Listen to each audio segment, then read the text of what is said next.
So hi guys, welcome back to my channel.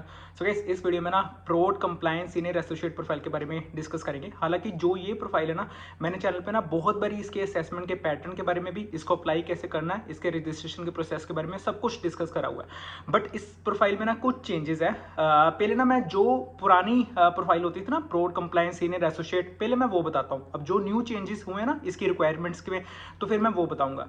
सबसे पहले ये प्रोफाइल ना वर्क फ्रॉम होम होती थी। ठीक है, जब मैं कह रहा हूँ ना वर्क फ्रॉम होम होती थी, तो ये वर्क फ्रॉम होम होती थी पहले। पहले इस प्रोफाइल का ना 12 मंथ्स का कॉन्ट्रैक्ट होता था। सिर्फ इसमें ना एक्सपीरियंस वाले अप्लाई कर सकते थे। तो ये था प्रोफाइल का पुराना। ठीक है, और इसका ना सैलरी पैकेज जो प्रीवियस होता था 4.5 से 5 LPA तक होता था। अब जो न्यू आया ना प्रोड कंप्लायंस सीनियर एसोसिएट, एक लिंक दूंगा डिस्क्रिप्शन बॉक्स में, वो जरूर चेक करना। इवन की पिन कमेंट्स में ना वो लिंक भी मिल जाएगा। उस लिंक पे जाके ना सारी रिक्वायरमेंट चेक करना। अब मैं रिक्वायरमेंट्स के बारे में बताता हूँ। कोई भी ग्रेजुएट, कोई भी पोस्ट ग्रेजुएट अप्लाई कर सकता है, बट ग्रेजुएशन मैंडेटरी है और ग्रेजुएशन कंप्लीट होनी चाहिए। अब इसमें ना जो प्रोफाइल के अकॉर्डिंग लिखा है ना 0 to 5 ईयर ऑफ एक्सपीरियंस लिखा है। हालांकि जब जॉब डिस्क्रिप्शन के अंदर जाओगे ना तो उसमें 1 ईयर ऑफ एक्सपीरियंस लिखा है, बट ऊपर 0 to 5 ईयर लिखा, तो एक बार ना फ्रेशर अप्लाई करके देखना। ठीक है, क्योंकि ऊपर इन्होंने 0 to 5 ईयर लिखा है तो एप्लीकेबल है फ्रेशर। ठीक है, तो उसके बेसिस पे अप्लाई करना।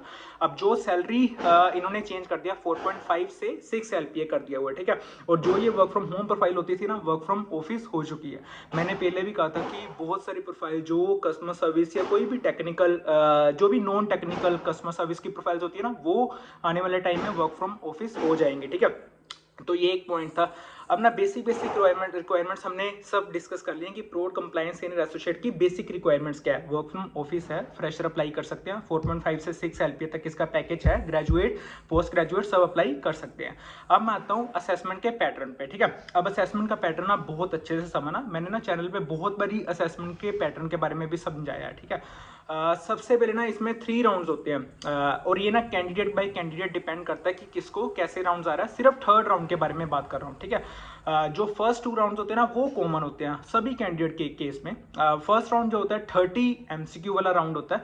30 MCQ में ना 7 सेक्शंस डिवाइडेड होते हैं। अब जो 7 सेक्शंस होते हैं ना, पहले मैं उसको पार्ट बाय पार्ट सब कुछ एक्सप्लेन करता हूँ। जो फर्स्ट राउंड होता है वो 7 सेक्शन में डिवाइडेड होता है। फर्स्ट वाला होता है फिल इन द ब्लैंक्स। ठीक है, तो इसमें 14 फिल इन द ब्लैंक्स होती हैं।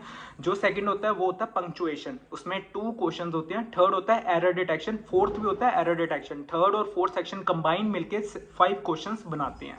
ठीक है, उसके बाद होता है पैसेज कॉम्प्रिहेंशन। पैसेज कॉम्प्रिहेंशन के 3 क्वेश्चंस होते हैं। उसके बाद नेक्स्ट होता है सेंटेंस रीअरेंजमेंट। सेंटेंस रीअरेंजमेंट के 3 क्वेश्चंस होते हैं। क्वेश्चंस इन सेंस कि जो भी जंबल वर्ड्स दिए होंगे हमें उसको ना करेक्ट फॉर्मेशन में अरेंज करना है।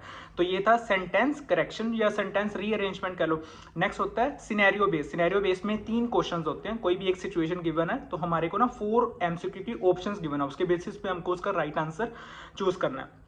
तो ये था 30 MCQ। फर्स्ट राउंड हमने कवर कर लिया। अब मैं सेकंड राउंड पे आता हूँ, वर्सेंट राउंड, जिसमें मोस्ट ऑफ द कैंडिडेट्स ना लाइक ये वाला राउंड ना क्लियर नहीं होता, क्योंकि इस राउंड में ना प्रैक्टिस चाहिए। और मैं अभी डायरेक्टली वीडियो डाल नहीं पाऊंगा वर्सेंट राउंड का, क्योंकि वर्सेंट पियर्सन से ना डायरेक्टली कॉपीराइट आ जाते हैं कि अगर मैं कोई भी वॉइस उनकी कवर करूँ तो ये डिफिकल्ट हो जाएगा।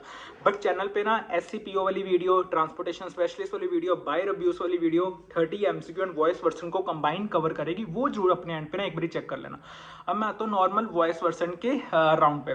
जो वॉइस वर्सन में होता है ना, वॉइस वर्सन में ना 6 सेक्शंस होते हैं। ठीक है, और कौन कौन से 6 सेक्शंस होते हैं मैं उसके बारे में भी एक्सप्लेन करता हूँ।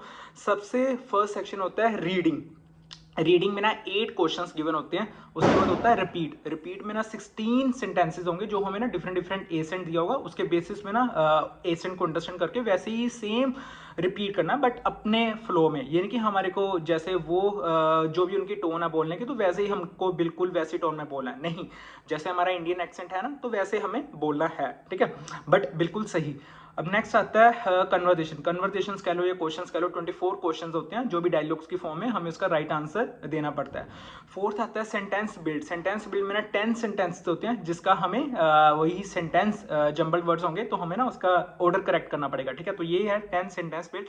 नेक्स्ट आता है स्टोरी रिटेलिंग। स्टोरी रिटेलिंग में ना 3 स्टोरीज ना स्पीकर बोलेगा, डिफरेंट स्टोरीज होंगे। ठीक है, हमें ना सिर्फ उन स्टोरीज को सुनना है। ठीक है, और हमें ना 30 सेकंड दिए जाएंगे उसी सेम स्टोरी को अपनी वोकैब में बोलने के लिए। ठीक है, स्टोरी का मीनिंग, स्टोरी का जो भी मतलब मीनिंग है वो एग्जैक्ट सेम होना चाहिए, सिमिलर होना चाहिए, बट वर्ड्स हम डिफरेंट कर सकते हैं। ठीक है, अब नेक्स्ट आता है open ended question. Open ended questions में ना 2 क्वेश्चंस होते हैं, टॉपिक्स कह लो, एजम्पशंस कह लो, सिनेरियो बेस्ड क्वेश्चंस कह लो, कुछ भी कह लो। जो 2 टॉपिक्स होते हैं ना, हमें 40 सेकंड्स मिलती है उन टॉपिक्स को एक्सप्लेन करने के लिए, ठीक है। अब जो थर्ड राउंड होता है ना, ये मैं कह रहा था कि पार्ट बाय पार्ट ना वेरी करता है। किसी किसी केस में वॉटसन टेस्ट आता है, किसी किसी केस में न्यूमेरिकल एबिलिटी का टेस्ट आता है। अब जो वॉटसन टेस्ट होता है ना, मैंने चैनल पे ना बहुत पहले, हालांकि चैनल पे ना वॉटसन टेस्ट मिलेगा नहीं, बट वॉटसन टेस्ट के बारे में ना बेसिक सी इन्फॉर्मेशन दी हुई है कि इसमें deduction, interference, arguments question, logical based question आते हैं, तो वो जरूर एक बार कहीं से भी मिलता है वॉटसन टेस्ट, तो उसकी प्रैक्टिस जरूर करना। बट जो किसी किसी कैंडिडेट के केस में ना न्यूमेरिकल एबिलिटी का भी टेस्ट आता है। न्यूमेरिकल एबिलिटी वाले टेस्ट में मैंने पहले भी बताया, हालांकि बहुत वीडियोस में बताया है। अगर न्यूमेरिकल एबिलिटी वाला टेस्ट का प्रिपरेशन करना चाहते हो ना, तो वो CMT एसोसिएट रिटेल CMT वाली वीडियो मिल जाएगी। उसमें 25 एनालिटिकल राउंड के जो भी क्वेश्चन होते हैं तो वो कवर करे हुए हैं। अब जो 25 एनालिटिकल राउंड क्वेश्चन होते हैं तो वो वही सेम कल भी मैंने बताया था, प्रॉफिट लॉस के बेसिस पे, अल्फाबेट ऑर्डर के बेसिस पे, सीरीज के बेसिस पे, लाइक जो भी डायग्राम्स होती हैं उनको कंप्लीट करना पड़ता है, जो भी सीरीज में दी होती है वैसे क्वेश्चन होते हैं, north south east west direction वाले क्वेश्चन होते हैं, ठीक है। तो ये टोटल 3 राउंड होते हैं प्रोड कंप्लायंस सीनियर एसोसिएट की प्रोफाइल में। लिंक मैं डिस्क्रिप्शन बॉक्स में दे रहा हूँ, अगर सही लगता है, सुटेबल लगती है रिक्वायरमेंट, तो जरूर अप्लाई करना। बट वर्क फ्रॉम ऑफिस है, ये मान के चलो कि आगे आने वाले टाइम में बहुत प्रोफाइल्स वर्क फ्रॉम ऑफिस हो जाएंगी।